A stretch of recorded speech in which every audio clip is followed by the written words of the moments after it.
Bapa yang penuh kasih, terima kasih banyak Bapa. Pada saat ini Engkau telah mengizinkan anak-anak-Mu yang berharga untuk berkumpul bersama di bawah Shiloh International Mission.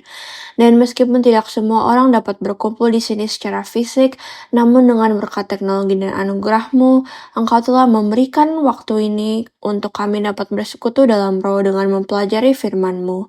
Kami memberikan kepadamu semua kehormatan, kemuliaan, dan ucapan syukur. Allah Bapa, kami telah diberkati dengan firman yang berharga, firman secara penebusan. Firman Allah Bapa yang benar, yang mampu menjelaskan semua yang telah Engkau ucapkan dalam kitab suci, dan yang telah memungkinkan kami untuk benar-benar mengenal-Mu. Kami berdoa Bapa agar saat kami terus mempelajari sejarah penebusan, tidak hanya di Shiloh International Mission, tetapi melalui semua pendeta dan semua pelajaran dan khotbah, dan melalui gereja Pyongkang CL kami meminta agar Engkau memberkati kami dengan kasih karunia-Mu, dan agar Engkau menguatkan kami dengan roh-Mu sehingga kami dapat benar-benar menerima firman-Mu. Dan lebih lagi semoga kami dapat memiliki hubungan lebih erat dengan-Mu. Semoga kami dapat merasakan kehidupan yang kekal sehingga kami dapat mewartakan Injil keselamatan-Mu melalui Yesus Kristus kepada semua bangsa dan bahasa di dunia. Bapa, kami mohon hari ini agar Engkau membuka mata kami, telinga kami, dan hati kami untuk menerima benih firman-Mu. Kami berdoa Bapa agar benih-Mu dapat bertumbuh di dalam hati kami sehingga kami dapat membawa kepadamu buah-buah pertobatan, buah-buah pujian, buah-buah ucapan syukur, dan buah-buah sejarah penebusan. Kami bersyukur kepadamu dan berdoa di dalam nama Tuhan dan Juru Selamat kami, Yesus Kristus. Amin. Selamat pagi semuanya. Jadi hari ini saya ingin berbagi tentang topik tentang Babel dan sejarah penebusan. Selama bulan depan, setiap hari Sabtu, kita akan membahas beberapa tema tentang Babel yang terkait dengan semua topik kita. Dan jika Anda melihat seri sejarah penebusan, meskipun Babel mungkin tidak mengambil posisi sentral dalam buku-buku tersebut, Babel memiliki posisi pinggiran dalam semua topik yang kita pelajari, dari silsilah Kejadian, buku pertama, 2, hingga Yehova Shammah, buku ke-11. Tetapi kita perlu memahami peran yang dimainkan Babel dalam sejarah penebusan, dan artinya bagi keselamatan kita. Jadi hari ini ini akan menjadi pelajaran pertama tentang Babel dan sejarah penebusan, dan subjudulnya adalah Babel dan Silsilah. Subjudulnya adalah Babel dan Silsilah.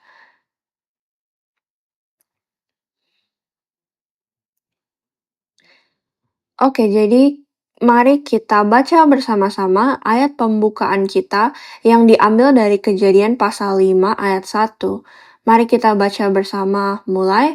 Inilah daftar keturunan Adam. Pada waktu manusia itu diciptakan oleh Allah, dibuatnyalah dia menurut rupa Allah. Jadi mohon maaf atas kesalahan ketik ini, saya tidak berpikir Allah marah karena menciptakan Adam. Saya yakin dia marah ketika Adam mengambil buah dari pohon pengetahuan. Namun yang ingin saya tekankan dalam Kejadian pasal 5 ayat 1 adalah pengantar pembukaan ini. Ini adalah kitab tentang generasi dari Adam. Jadi kitab Kejadian adalah kitab silsilah. Menurut struktur Toledot, kita tahu bahwa kitab Kejadian sendiri terdiri dari 10 silsilah Toledot yang menceritakan seluruh kisah dari Adam hingga keluarga Abraham memasuki Mesir. Jadi Abraham, Ishak, Yakub, dan Yusuf. Yusuf adalah generasi keempat dalam perjanjian suluh. Dia adalah tipologi penyelamat. Dia menyelamatkan keluarganya dari kelaparan dengan pergi ke Mesir sehingga mereka dapat menjadi makmur. Dan begitulah kitab Kejadian dimulai dan diakhiri melalui silsilah. Sekarang apa hubungannya ini dengan Babel? Bagaimana kita dapat memahami Babel dalam konteks generasi dan silsilah yang kita lihat di kitab pertama dalam Alkitab? Dan kita akan membahas ini secara singkat pada hari ini. Satu hal yang perlu kita pahami tentang silsilah Adam adalah ia juga mencakup garis keturunan Kain. Jadi jika kita melihat Kejadian pasal 4 ayat 1, ini terjadi segera setelah mereka diusir dari Taman Eden. karena dosa mengambil dari pohon pengetahuan. Kejadian pasal 4 ayat 1 mengatakan, kemudian manusia itu bersetubuh dengan Hawa istrinya dan mengandunglah perempuan itu lalu melahirkan Kain. Maka kata perempuan itu, aku telah mendapat seorang anak laki-laki dengan pertolongan Tuhan. Jadi mari kita lihat Kain. Jadi dalam bahasa Ibrani nama Kain adalah Kain. Ini berasal dari kata Ibrani kanah. Jadi kita memiliki bahasa Ibrani kanah. Apa artinya? Ini artinya memperoleh, mendapatkan, untuk menerima sesuatu. Jadi kata ini sebenarnya digunakan untuk menggambarkan Allah dalam Kejadian pasal 14 ayat 19. Jadi saya akan membaca untuk Anda Kejadian pasal 14 ayat 19. Lalu ia memberkati Abram, katanya diberkatilah kiranya Abram oleh Allah yang maha tinggi pencipta langit dan bumi. Jadi kata pencipta langit dan bumi untuk mendeskripsikan Allah juga berasal dari kata Ibrani kanah. Dan apa artinya? Artinya Allah adalah satu-satunya yang memiliki segalanya. Allah adalah satu-satunya yang memiliki segalanya, dan apapun yang kita peroleh dari kita sendiri, itu tidak datang dari kekuatan kita sendiri. Itu tidak datang dari apa yang kita lakukan, tapi itu datang hanya dari Allah. Jadi ketika Hawa melahirkan anak laki-laki pertama ini, pengakuannya adalah, saya menerima sesuatu bagaimana dengan pertolongan Tuhan. Jadi anak yang saya miliki ini, anak ini saya hanya menerimanya karena pertolongan Tuhan. Sekarang jika Anda ingat kembali ke Kejadian 3, ketika Adam dan Hawa memakan dari pohon pengetahuan, ini adalah dosa asal. Allah memberi mereka hukuman karena tidak menaati firman-Nya kepada wanita itu, dengan kesakitan engkau akan melahirkan anakmu.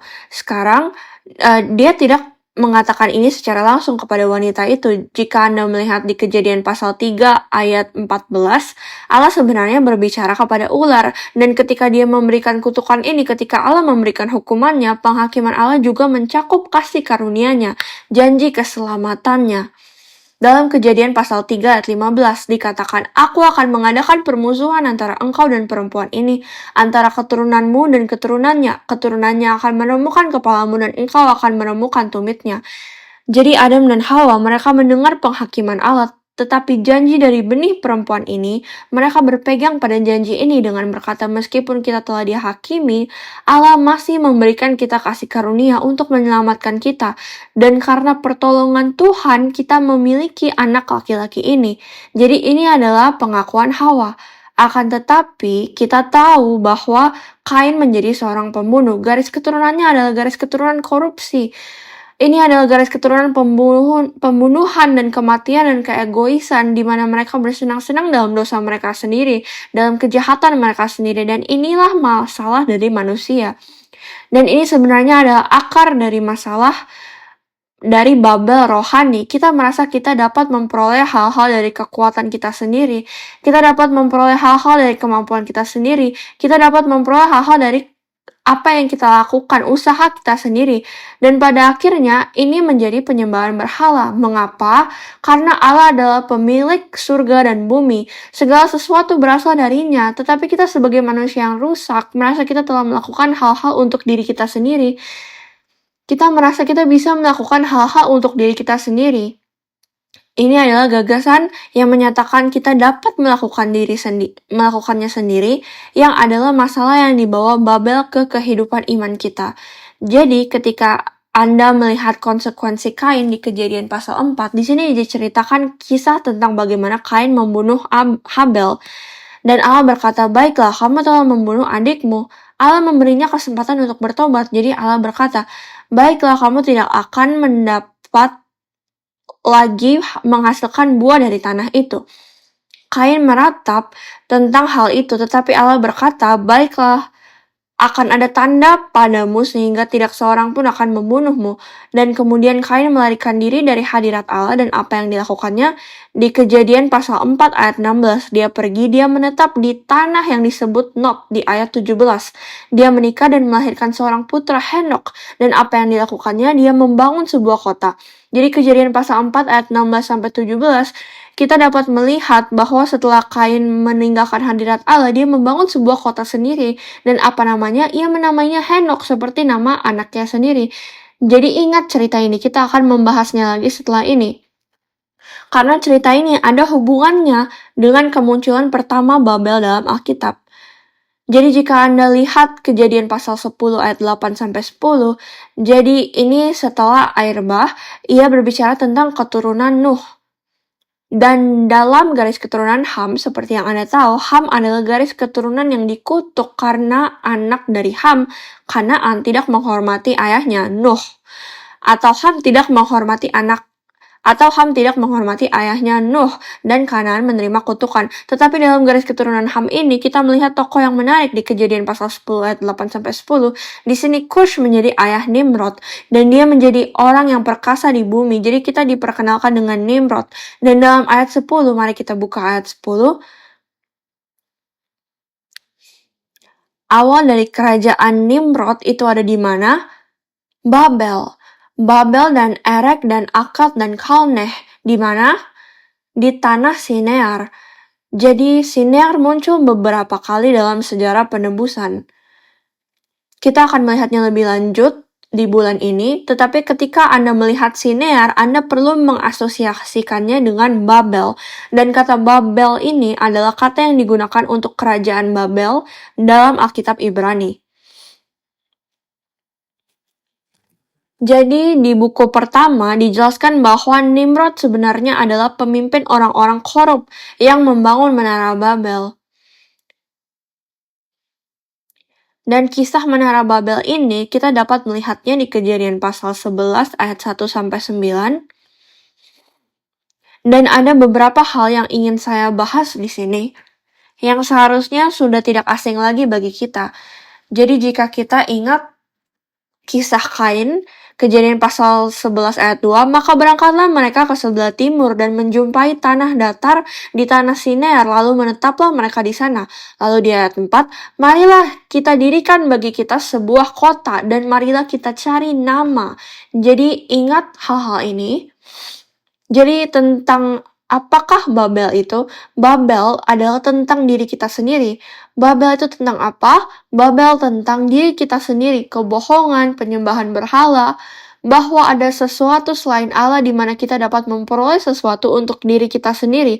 Jadi mari kita bandingkan apa yang terjadi antara kehidupan Kain dan kisah Babel. Jadi saya sudah membaginya di sini. Di kiri itu ada Kain dan kanan adalah Babel. Kain seperti yang kita baca sebelumnya di Kejadian pasal 4 ayat 16-17, ia menetap di Nod. Kata Nod berasal dari bahasa Ibrani Nut, yang berarti menggembara. Pergi ke sana kemari, Anda tidak memiliki tujuan, Anda tidak tahu kemana Anda akan pergi. Dan sebagai umat manusia, kita ingin menetap, kita ingin memiliki semacam keamanan, kita menginginkan jaring pengaman, kita ingin memiliki jaminan untuk masa depan kita, namun ia menetap di Nod. Jadi dalam pengertian manusia, meskipun Anda mungkin menetap di suatu tempat, jika Anda telah melarikan diri dari hadirat Allah, maka Anda sebenarnya adalah seorang pengembara di bumi. Jadi, Kain menetap di Nod, di sebelah timur Eden. Kata Ibrani untuk timur adalah Kedem, dan apa artinya? Ada banyak konteks berbeda untuk Kedem. Dalam hal ini artinya timur. Karena dalam konsep Ibrani tentang timur, ketika mereka mengarahkan diri ke suatu arah, wajah mereka menghadap ke timur. Bagi kita mempunyai utara, selatan, timur, dan barat. Orientasi kita adalah ke arah utara. Jadi wajah kita menghadap ke utara, tetapi konsep Ibrani kuno, wajah mereka sebenarnya menghadap ke timur. Jadi makna lain dari timur adalah berhadapan, atau berhadapan langsung, atau wajah Anda berhadapan dengan seseorang. Jadi, terkadang dalam Alkitab ketika dikatakan bahwa Anda telah menetap di timur, tergantung pada konteksnya, itu bisa berarti bahwa Anda telah menghadap ke satu arah, sehingga Anda pada dasarnya menentang sesuatu. Jadi, jika Anda telah menetap di sebelah timur Eden, Anda sebenarnya menentang Eden. Hal ini mengandung makna seperti ini dalam situasi tertentu. Dan jika kita melihat dan kita dapat melihat hal ini terjadi dalam kehidupan Kain, apa yang dilakukan? Dia membangun sebuah kota dan dia menamai Henok sesuai dengan nama anaknya sendiri. Nah, sekarang mari kita lihat Babel. Jika Anda melihat Kejadian pasal 11 ayat 2-4, apa yang dilakukan orang-orang itu? Mereka menetap di Sinear, dan di manakah ini? Ini ada di timur, dan apa yang mereka katakan kepada diri mereka sendiri? Mari kita dirikan bagi kita sebuah kota, dan marilah kita cari nama. Jadi ketika Anda melihat garis keturunan Adam, tentu saja ada garis keturunan Kain dan garis keturunan Set. Dan kita melihat garis keturunan Kain, kita melihat bahwa ada garis keturunan yang telah melarikan diri dari hadirat Allah. Ini adalah garis keturunan yang tidak bertobat atas dosa-dosa mereka. Ini adalah garis keturunan yang menentang Allah. Dan ketika pergi ke Babel, kita melihat apa yang dilakukan orang-orang ini, mereka menetap di timur. Mereka telah membangun bagi mereka sebuah kota, mereka ingin membuat nama bagi diri mereka sendiri. Mengapa? Karena mereka tidak ingin tersebar, mereka tidak ingin mengembara, mereka menginginkan tempat di mana mereka bisa merasa aman. Jadi dalam kehidupan Kain dan kisah Babel, kita bisa melihat bagaimana pekerjaan dosa ini terjadi. Jadi sepanjang sejarah penebusan, seiring dengan kita mempelajari apa yang digambarkan Babel, ini melambangkan dosa yang melawan Allah. Tidak percaya kepada Allah, ingin percaya kepada diri sendiri untuk membuat nama Anda sendiri besar, bukannya meninggikan nama Allah. Anda harusnya pergi ke tempat Allah memimpin Anda, tetapi Anda malah menjauh dari hadirat Allah, di mana Anda ingin melakukan semuanya sendiri. Dan kita dapat melihat ini dalam kehidupan Kain yang berdosa dan keturunannya. Dan kita juga melihat ini dalam kisah Babel yang berdosa, di mana orang-orang menentang Allah. Sekarang saya ingin melihat kisah Babel itu sendiri dalam Kejadian pasal 11 ayat 1 sampai 9. Banyak aspek dalam Alkitab Ibrani ditulis dengan apa yang disebut kiasma. Jadi ini adalah struktur sastra, di mana tema-tema tertentu disusun sehingga melalui sastra itu sendiri, Anda benar-benar melihat pekerjaan Allah. Jadi bagaimana kita melihat pekerjaan Allah dalam kisah Menara Babel? Jadi kita mulai dengan Kejadian pasal 11 ayat 1. Bagaimana ini dimulai? Adapun seluruh bumi, satu bahasanya dan satu logatnya. Lalu selanjutnya di ayat 2, orang-orang menetap di Sinear. Dan ayat 3 dan 4, apa yang orang-orang putuskan untuk mereka sendiri, mari kita berbuat sesuatu, mari kita dirikan bagi kita sebuah kota, mari kita buat bagi kita nama. Tetapi kemudian kita memiliki klimaks, apa titik baliknya? Kejadian pasal 11 ayat 5, lalu turunlah Tuhan untuk melihat kota itu. Jadi kita mengalami kemajuan ini. Setiap orang memiliki bahasa yang sama, tetapi mereka ingin menetap. Mereka membuat keputusan untuk diri mereka sendiri, dan apa yang mereka katakan, mari kita berbuat sesuatu, mari kita dirikan bagi kita sebuah kota, mari kita buat bagi kita nama. Lalu apa yang terjadi? Klimaks, pusat dari cerita di mana semuanya berubah. Tuhan turun dan dia melihat ini, dan apa yang dia katakan, Tuhan berkata, baiklah mari kita turun, dan mengacaukan bahasa mereka. Lalu apa yang terjadi? Kejadian pasal 11 ayat 8, orang-orang tersebar dari Sinear, dan apa kesimpulannya? Sekarang seluruh bumi memiliki banyak bahasa. Jadi lihatlah strukturnya, dibagi menjadi A, B, C. Tema utamanya adalah X, dan kemudian kembali ke C aksen, B aksen, dan A aksen. Jika Anda melihat awal kesimpulan A dan A aksen, dimulai dari seluruh bumi memiliki bahasa yang sama, diakhiri dengan seluruh bumi dipenuhi dengan banyak bahasa, karena Allah membingungkan orang-orang. Lalu di bagian B, orang-orang menetap di Sinear. Di bagian B aksen, orang-orang telah tersebar dari Sinear sehingga mereka tidak dapat menetap. Di bagian C, orang-orang berkata kepada diri mereka sendiri, ayo mari kita melakukan sesuatu, mari kita buat untuk diri kita sendiri, dan mari kita bangun sendiri sebuah kota. Tetapi C aksen itu adalah Allah. Dia berkata, mari kita turun dan membingungkan mereka sehingga mereka tidak dapat melakukan hal ini. Jadi apa aspek utama dari keseluruhan cerita ini? Itu adalah Allah sendiri, Allah yang turun, Allah yang adalah pemilik langit dan bumi, Allah yang maha tinggi, Allah yang berdaulat atas segalanya. Karena kehadiran Allah, manusia tidak bisa mencapai tujuan mereka sendiri, manusia tidak dapat memberikan kemuliaan kepada diri mereka sendiri. Hal ini diterima melalui struktur sastra yang dari kisah Babel itu sendiri. Jadi kata Ibrani untuk Babel atau kebingungan adalah Babal. Jadi dari Babal kita mendapatkan Babel atau itu merupakan nama tempat, dan Babel tentu saja adalah kata untuk Babel. Jadi ketika kita melihat Babel di seluruh Alkitab, apa yang harus kita ingat dalam pikiran kita, di hati kita? Ini adalah tempat di mana orang-orang melawan Allah. Ini adalah tempat di mana orang-orang melarikan diri dari hadirat Allah. Disinilah orang-orang ingin membuat nama untuk diri mereka sendiri ketika mereka seharusnya membuat nama Allah besar. Disinilah orang-orang ingin membangun diri mereka sendiri, kota mereka sendiri ketika mereka harusnya pergi ke kota Allah. Dan disinilah Allah turun dan mengacaukan bahasa-bahasa, sehingga manusia tidak bisa melakukan apa-apa. Ini adalah prinsip dari Allah yang harus kita kenali. Ini adalah kedaulatan Tuhan yang harus kita akui. Dan kita harus benar-benar berserah diri dan bersujud di hadapan Allah dan mengakui bahwa Dia adalah Allah, pemilik langit dan bumi dan dari segala sesuatu. Jadi Mazmur 33, Mazmur pasal 33, jika Anda memiliki waktu, saya benar-benar ingin Anda membaca pasal ini sendiri, seluruh pasal, dengan mengingat tema-tema yang telah kita bahas hari ini. Tetapi dari sini saya telah memilih 3 ayat, Mazmur pasal 33 ayat 10, 11, dan 12. Dan mari kita baca ini bersama-sama ayat demi ayat. Jadi Mazmur pasal 33 ayat 10, Tuhan menggagalkan rencana bangsa-bangsa, Ia meniadakan rancangan suku-suku bangsa. Kita melihat hal ini terjadi di Babel. Kita melihat ini terjadi di Babel.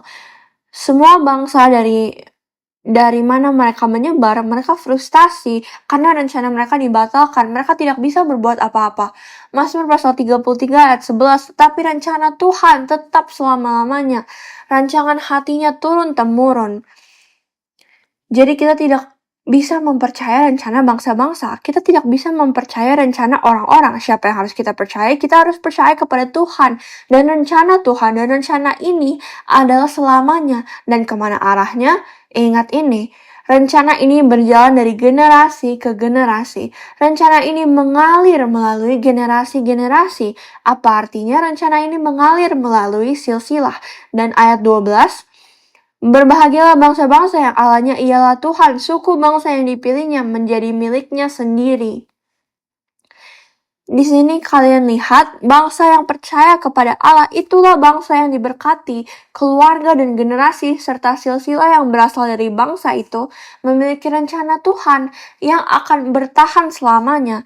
Jika Anda mempercayakan diri Anda kepada Allah, diri Anda, keluarga Anda, bangsa Anda kepada Allah, semua yang Anda lakukan tidak ada yang akan gagal. Mengapa? Karena Anda sejalan dengan kehendak Allah.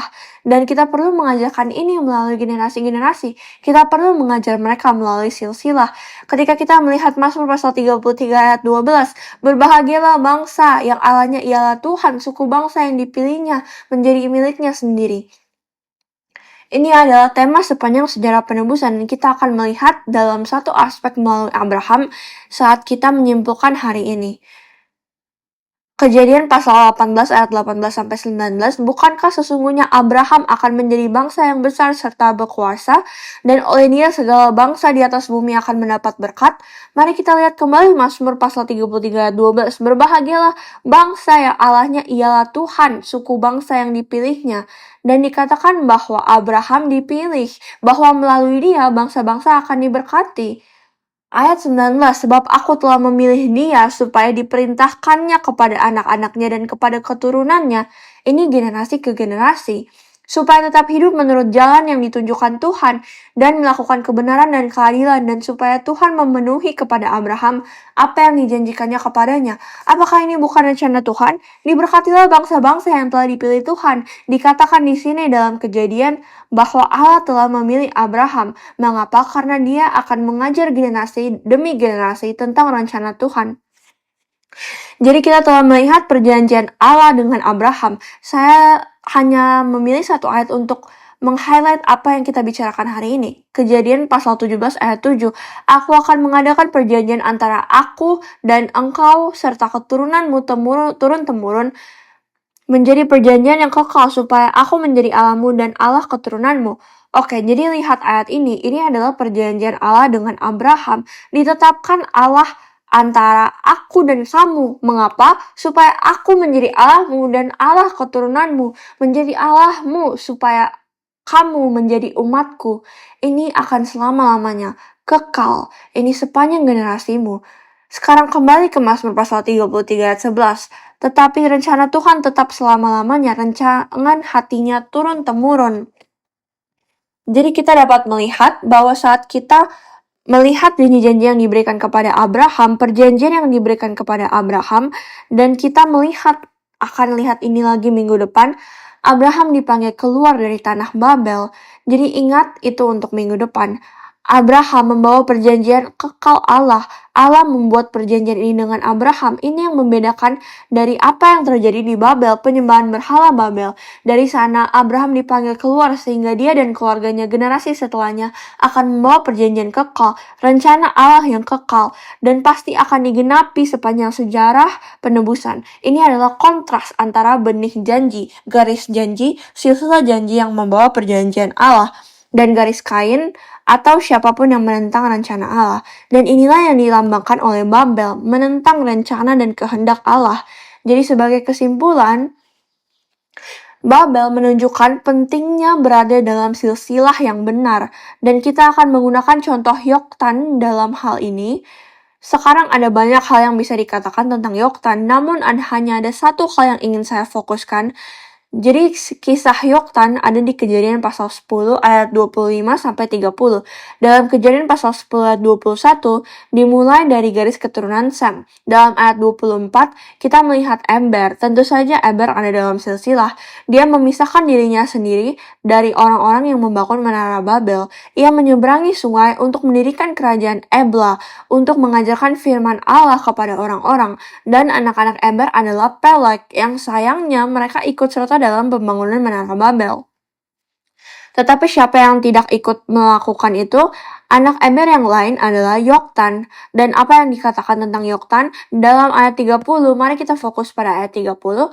Ini adalah kesimpulan dari garis keturunan Yoktan. Ayat 30 dikatakan, daerah kediaman mereka terbentang dari Mesa ke arah Sefar, yaitu pegunungan di sebelah timur.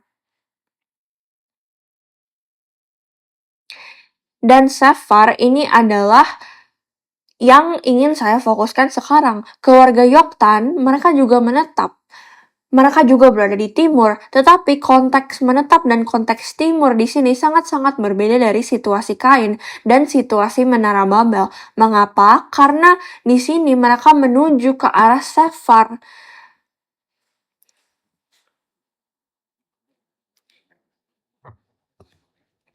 Nah, nama Sefar ini adalah sebuah tempat, dan dalam bahasa Ibrani ditulis Sefarah. Sefarah. Saya telah membahasnya ini dalam pelajaran sebelumnya. Edisi Ibrani dari berarti Anda akan menuju ke sebuah tempat. Ini berarti dari manapun Anda berada, Anda harus pergi ke tempat lain. Dalam hal ini adalah Sefar. Di buku 11, ketika Anda mengatakan Jehovah Shammah, Syam berarti di sana. Jehovah Syam, Tuhan ada di sana. Shammah artinya kita harus pergi ke sana, ke tempat Tuhan berada. Jadi prinsipnya sama. Jadi Yoktan dan keturunannya pergi ke Sefarah.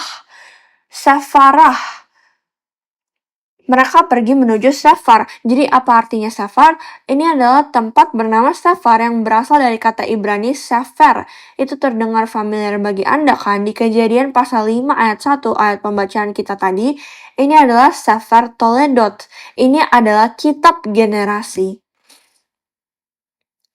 Jadi ketika dikatakan keturunan Yoktan sedang pergi menuju Sefar, apa artinya? Dalam pengertian konseptual, mereka pergi ke buku. Mereka menuju ke silsilah yang tepat. Mereka akan dicatat dalam kitab kehidupan. Itulah Sefarah. Jadi tepat sebelum kisah Menara Babel, kita memiliki kisah yang indah namun pendek dari garis keturunan Sem, dari garis keturunan Eber, dari garis keturunan Yoktan, yang mengatakan bahwa mereka tidak akan pergi ke Babel, mereka tidak akan pergi ke Senear, tetapi mereka akan pergi ke Sefar, mereka akan pergi ke buku.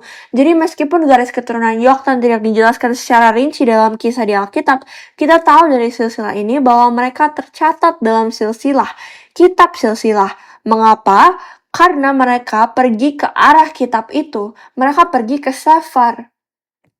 Dan dalam kitab itu, dalam catatan itu, di sanalah mereka menetap. Jadi begitulah kita dapat melihat pentingnya silsilah yang membedakan mereka yang dipilih oleh Allah dari mereka yang menentang Allah.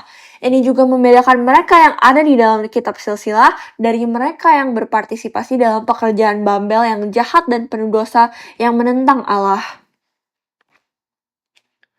Jadi kita melihat kitab generasi, kitab Sefar di Matius pasal 1 ayat 1, kitab silsilah dari Yesus Kristus, anak Daud, anak Abraham. Pada akhirnya kitab yang perlu kita cari, kitab tempat nama kita perlu dicatat adalah kitab kehidupan. Dan kehidupan itu adalah catatan dari semua orang yang ada di dalam silsilah Yesus Kristus. Wahyu pasal 3 ayat 5, barang siapa menang ia akan dikenakan pakaian putih yang demikian. Aku tidak akan menghapus namanya dari kitab kehidupan, melainkan aku akan mengaku namanya di hadapan Bapakku dan di hadapan para malaikatnya. Wahyu pasal 21 ayat 27, tetapi tidak akan masuk ke dalamnya sesuatu yang najis atau orang yang melakukan kekajian atau dusta, tetapi hanya mereka yang namanya tertulis di dalam kitab kehidupan anak domba itu. Jadi kita dapat melihat bahwa untuk masuk ke dalam Yerusalem baru, untuk memasuki kota suci yang datang dari sorga, untuk masuk ke dalam bait Yehezkiel rohani, apa yang harus terjadi? Kita harus dicatat dalam kitab kehidupan. Kita harus menjadi mereka yang ada di dalam silsilah Yesus Kristus. Kita harus dilahirkan dari Kristus. Dan bagaimana kita dapat melakukan itu? Dengan menerima firman-Nya, mengakui firman-Nya, mengakui dosa kita di hadapan Allah, dan melalui Injil Yesus Kristus, kita harus mengenali siapa Allah itu. Yesus Kristus datang dari Bapa. Ia adalah perwujudan dari firman itu sendiri. Dia adalah perantara kita yang akan membawa kita kepada Bapa. Jika Anda mengenal Yesus, maka Anda tahu siapa Bapa itu. Dan itulah pekerjaan silsilah. Itulah yang memisahkan kita dari mereka yang pergi untuk membangun Menara Babel. Dari mereka yang bertanya-tanya. Dari mereka yang berada di Babel rohani. Jadi kita harus pergi ke buku itu. Kita harus ada di dalam silsilah. Jadi itu adalah kesimpulan dari pelajaran kita hari ini. Terima kasih banyak atas partisipasi Anda semua. Kita akan melanjutkan tema Babel ini sambil kita mempelajari lebih jauh bagaimana perjanjian itu tidak hanya berkembang melalui sejarah penebusan, tetapi juga bagaimana kita dapat memahami perkembangan Babel untuk mengajarkan kita tentang perjanjian Allah sepanjang sejarah penebusan.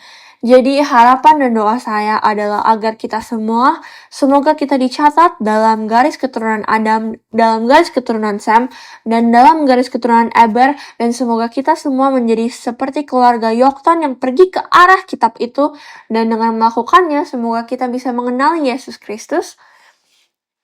Semoga kita mengenali Bapa dengan mengenali firman yang dibimbing oleh Roh Kudus. Dan kita semua bisa dicatat dalam kitab kehidupan itu. Amin.